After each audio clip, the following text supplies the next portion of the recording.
Hi, Sean Nelson here, 168 Manufacturing. Hey, I just wanted to show some of the HMI functionality. And one of the things that people like to look at is a more specific look at the sump itself. So from our status screen, you can hit this green button here. I'm going to use number 10 as an example. And what you're going to see when you dive into the screen is just kind of maybe how the system is configured and some information in regards to that. So the blue squiggly line is the level in the tank, right? A flat line typically indicates a CNC is not working. A green line indicates a fill event. And then you can kind of see these low frequency trend. That's your coolant evaporating, being taken away in chips, etc.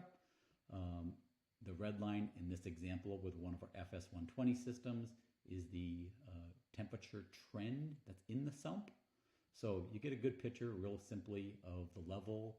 You're going to see how many inches deep it is in real time, kind of what percentage of the tank height that is.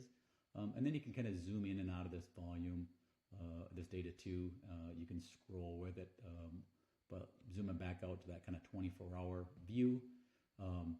The blue bar here is the trigger start. The top bar is the trigger stop. The area in between is some buffer you give yourself to not overflow.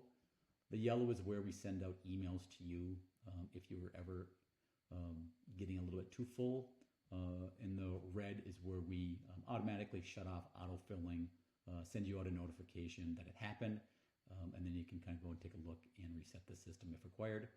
Same thing happens on the low level. If we're enabled in autofilling, we're going to go ahead and send you a warning email if it ever gets to this level, and we're going to take and shut the system off autofilling wise if this system were ever able to get into this red zone here. So kind of the same thing happens on the temperature trends over on the right hand side.